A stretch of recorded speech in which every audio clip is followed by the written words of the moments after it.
And here's my slimmer build, cart mod build. Let's tear it down and look inside. It's the 4th of July, and I have a window in the middle of the day here where I'm not hostage to any activities. So we can knock this out real quick.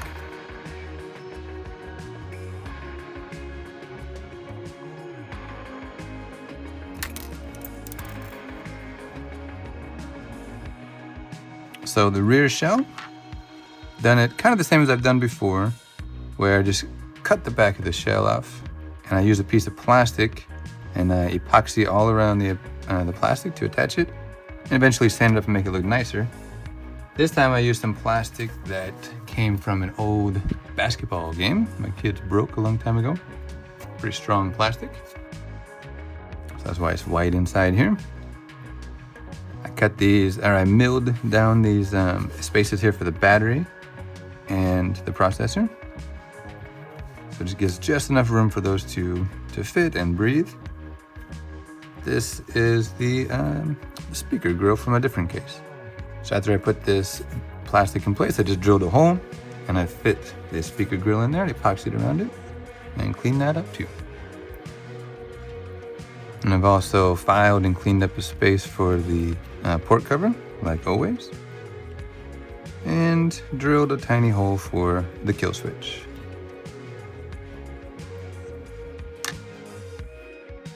Things have gotten pretty tight in here now. I don't think I can get any smaller than this, any thinner. The speaker is kind of cool that the speaker grill here, I kept some of the plastic here to help keep the speaker in place. So doing this, I don't have to like mount the speaker to the board. I just have to make sure it's lined up right when I put the rear shell on. Still the 2000 milliamp hour good fit battery.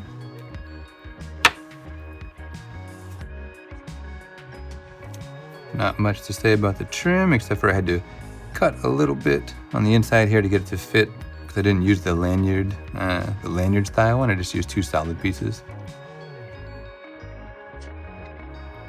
I've added a taller kill switch, just a regular tack switch. And I kind of filed down the tops of the speaker, the headphone jack, and the battery connector to get the back to be able to fit down nice and flat on there. It's really tight in here. Shoulder buttons, done the same thing as I've done in my last few builds, with a couple like little tweaks. So in making the holes for them, I elongated them a bit on the inside, so whenever I press them down, it doesn't really bump up against the buttons too much. You can't really notice any difference. And it's kind of angled too, the hole's kind of angled a bit like this. So that helps out with those. Of course, the soft tack switches. And these are just, I took them on and off a couple times to get the fit just right, to get them just, the height just right. And they're absolutely the best. Like they feel just like the other buttons now. There's nothing really weird about them. On my first one, when I used the big round buttons, they were kind of wobbly. They were okay, but they're a little bit wobbly. These are like perfect button presses now. So I'm really happy with those. A good thing about using the clear epoxy is whenever I did have to readjust those, it's so strong that it's strong enough as these are never gonna come off by themselves or under normal use. But if you really want to, you can kind of put pressure on them on the right way and crack the bond and remove it all. It's sort of like hot glue times 10 or 20. So it's got some good benefits to using the clear epoxy there. And you can see, oh wait, here's the port cover. Same as always, just a piece of plastic with the holes cut out. Painted it this time to make it look nicer. But you can see here the hard work that went into making this thing slimmer. So I removed the socket. Look at this socket. I removed all the socket here. In doing that, I had pulled up some of the pads, like immediately pulled them up. And I was like, oh man, I was like, that's an expensive mistake. Oh, come on. Really, it's like immediately just pads started coming up.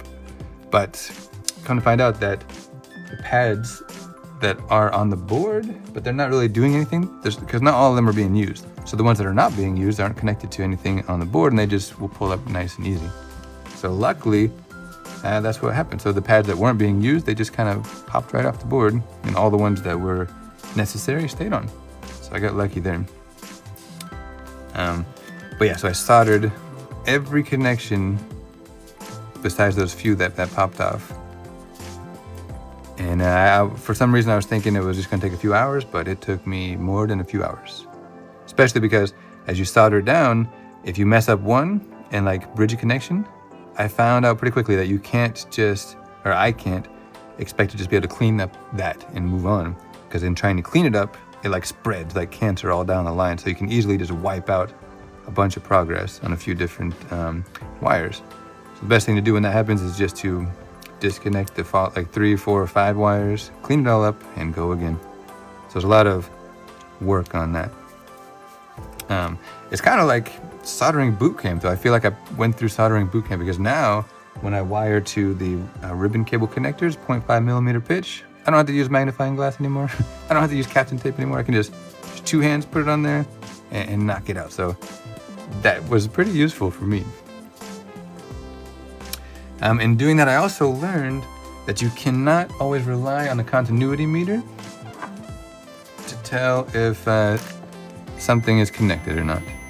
This is not going to give a perfect result. So I relied on that heavily throughout doing this. And although there were no connections that were apparent on the meter, there are a couple bridge connections on the back side of this module. I flipped out the module twice to do things with it, but I am not able to fix the couple bridge connections there. So what I had to do instead was use the GPIO inputs here under the under the module to connect some of these wires here. So like this one's connected to 37, this one 36 if I'm seeing it right. Anyway, all of those are being used now for these other switches. I think I could still get away with using 1 or 2 other ones, so I just got lucky there also that the ones I bridged are just fixable in that way. Another thing I had to do to get this thing as close to the board as I could is to remove or relocate these capacitors. There's 3 capacitors here that are pretty tall, and these 2, I'm told these are inducers. So these 2 inducers, had to move those out of the way. And here are the capacitors. Just moved them out of the way and rewired them with magnet wire. And the inducers are over here.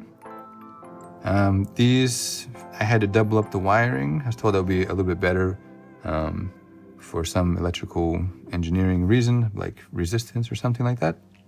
So the wires here are doubled up. And that probably covers the back here.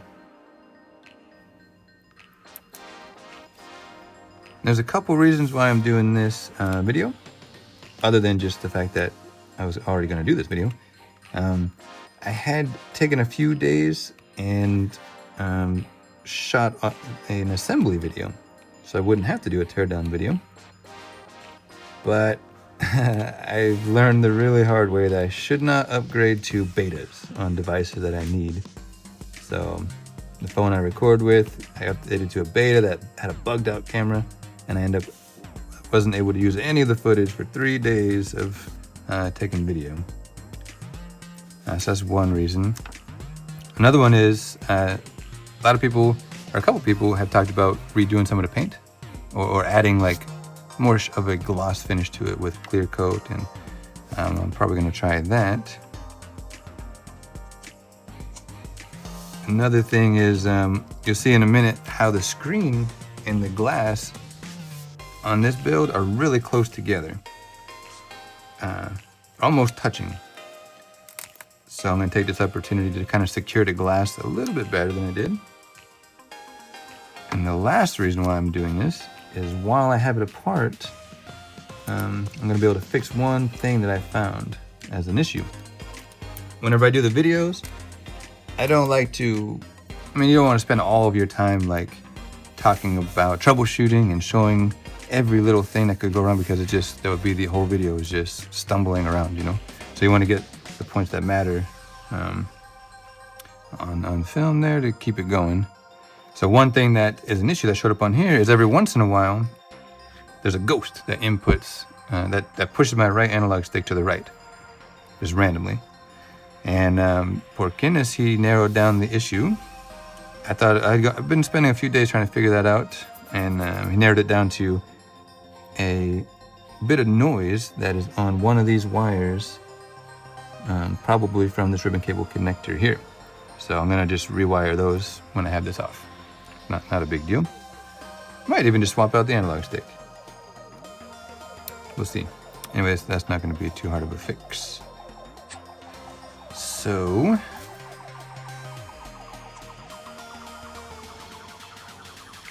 kind of nice to see and hear about things that go wrong with it too, instead of just thinking like, oh, everything's perfect for some people.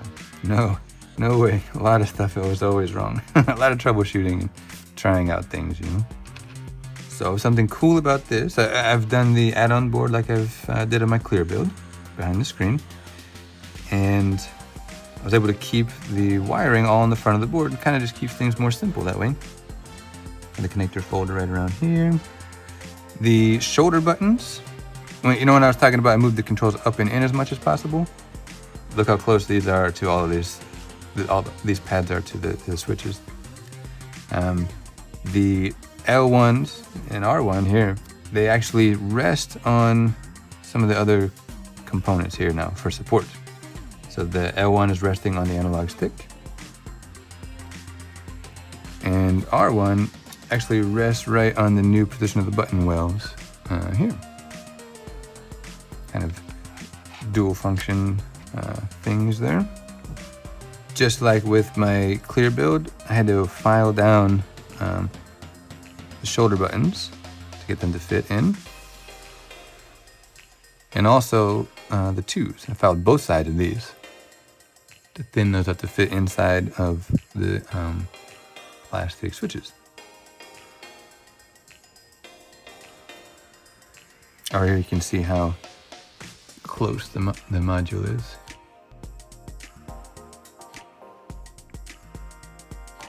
Oh, same thing, I had to thin up these tack switches also. So I've relocated all of the pads just using copper tape. I tried a couple things. I tried tinning the pads completely, and that ruins the adhesive on the bottom of the copper tape. So then I just super glued them all in place. And it was very hard to get the height right on these pads. These are really picky. These types of pads and switches and things, it's hard to get these exactly right. So little variation, like having different amount of solder on each of the pads made a difference. The position of these, the button wells, the D-pad wells, got to be just right too. Like I spent a lot of time playing around with the height of this, like adding epoxy and lowering it and sanding it and filing it and trying to get this just right. Really spent a lot of time on these. So it's not as easy, at least for me, as just putting down copper tape and expecting everything to work, unfortunately. I didn't have any trouble with my Joy-Cons build. Actually, it was as easy as just putting everything down and it worked. And this time, it was a big deal. So I went through some iterations of these to get it right. Took off all of that tinned pads and things. Played with the button wells, heights. And I even had to mess around with different types of pads. Like some of these, like this one is really thin and flexible. There's a very light click to it. But this one is really thick and it's hard, and I mean it's firm, and it's a very firm button press to it. I had to mess around with all these, like all four of these, they don't work in my build here. I don't know the specifics. I mean, because the amount of like flex you have to push it down is deceptively picky. You know, if there's not just the right amount of pressure here to make it flex to reveal the capacitive pad, to make contact for just the right way, like if it's leaned a little bit, it's not gonna make exactly the right contact. So if you're looking at doing this type of moving the buttons around, just know that that's something you have to take some extra time on, maybe, to get to work right. It's not gonna be just perfect. Luckily, I found one pad that is absolutely perfect, the perfect feel. the perfect action. It just, I was kind of stressing out about it. I was like, why won't any of these work? And so I landed on that one where it just solved everything in one shot. Let's look at the copper tape a little more closely. I just used this. Copper tape is only conductive on one side, supposedly. I'll link that if I can find it. But this kind of stuff is, I don't really know the best, most professional way to do everything. This is just me guessing. So if you're interested in doing something like this, kind of look it up a bit and see what other people are doing too. Because this is just something I've tried and it's working. So what I've done is I've laid down some Captain tape underneath all these areas, put down a piece of copper tape for each pad, and I found out that, see the gap in here? To me, it looks like it's way too big, but in trial and error, that is, you don't want to go much smaller than that. You can run into issues. So I originally had these all closer, and I had to come back with a knife and just cut slightly to make it, to widen it up a bit. Otherwise, I was getting ghost presses. And there's an adhesive on the bottom of this tape, of course. And if you're very careful and very fast, you can solder to the tape without ruining the adhesive. If you take too long, if you hold the iron on there for too long, it just ruins the adhesive, turns it into just a gooey mess that doesn't do its job. So very quickly, just solder to the tape and the pad that needs to go to. Same kind of idea over here, except for the pads that everything needs to go to are up here underneath the analog stick. So I just ran wires to where they need to go. So like down here is a ground that the start and select uses for the ground here. So I just ran a wire. These two go to a ground. These two are connected here, and then they go to a ground. Each one of the pads goes to the pad it's supposed to. I just put one piece of copper tape here in the middle to level the surface for the D-pad. Make sure the feel is right. See, the light pipe is kind of pressed up against the new AB button wells there. So I filed that down so it would fit. And this is just 2 sets of AB button wells. So I started off with the ugly yellow case, and I cut big holes in both sides here. Then I took 2 other parts shells, and I stole the button wells, and I trimmed those down as much as possible. And I just put those in the holes and fitted them into position. And same thing with the D-pad. And once I knew that was going to fit, I put tape on both to create the flat side there. Put it down and put those back into position on the tape. Filled epoxy all around them. So all of this is. And then just let it set up overnight. When I come back in the morning, took the tape off, and I had one ugly looking shell. So those are now in position and pretty much all right. A little bit of tweaking, cutting, and trimming and stuff like that to make it work. Let's see the D-pad, the port cover opening again. Did some trimming around for the start and select buttons, just to fit the button caps. Which are these. Little kind with the brim again. I put some padding in here, just super glued in some paper so they would stay at the right height on the buttons. And I did some extra work here. So the thinning up of this is as much as I can go. So what's happening here, I have the glass. The screen is pressed up basically on the glass. Then the battery is pressed up to the back of the screen. Then the rear shell is up against the battery. So it's just, there's no room anymore to thin anything. But to do that, I had to modify the case just a little bit. So the screen, it usually around here, it has kind of a hump that the screen rests on. So I milled out all of that. So the screen sits right up on closer to the glass. And it's really rough around here. Well, here's the glue. Let's let Topher clean that up in a bit before I put it back on. But it's rough here because I took away too much material, and I had to do the same thing. I had to put epoxy and build it back up. So I used epoxy and tape just to build up the areas on the side here. I didn't necessarily need to do it that way. It's just to stop light leakage, really.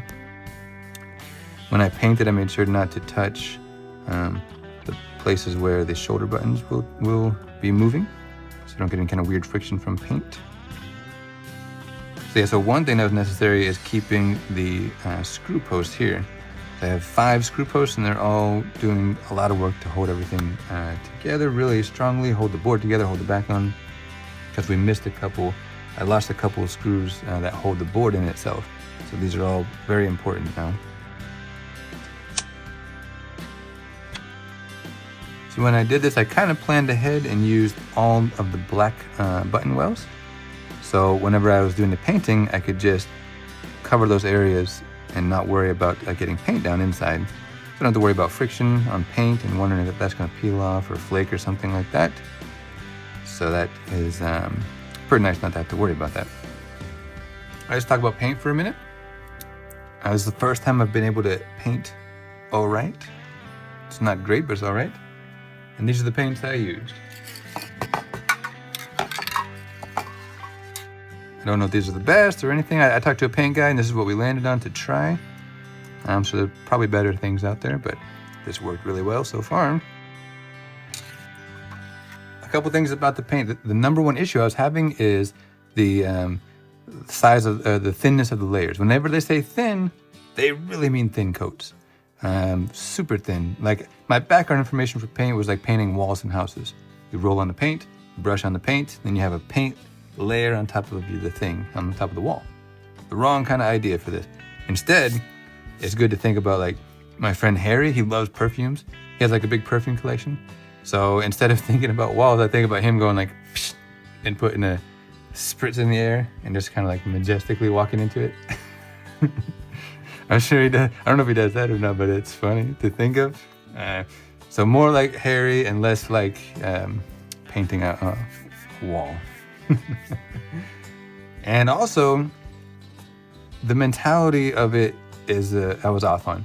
I was thinking of it as like a finishing step to my project, but really the paint is not a finishing step. It's like its whole own project is the paint. And like 90% of the work is getting the thing prepped. So prep all of the surface, sanding it from 120 grit down to 600. That took a while. Wet sanding, all the time wet sanding. Then the first coat, I used adhesion promoter so that it would stick to the plastic. The first couple coats, I forget exactly what, 2 or 3 coats of that. And then I used the primer sealer. This is a super important step. So did 3 coats of this, and then I wet sanded with 400 grit sandpaper. 3 coats of this again, and wet sanded again with 400 grit. 3 coats again, wet sanded this time since all the little nooks and crannies and everything was looking perfect. Now there's no little divots or anything. So I sanded it to 600, wet sanding. And now it's ready for the real paint. I use this, and I use, like I said, very light coats.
And this is actually 5 coats of color. Could have got away with 4, but I just did one more because I wanted to. Then to finish it off, I used the clear. And after I did this, I think my coats might have even been a little bit too light, but I mean, I'm still preaching on light.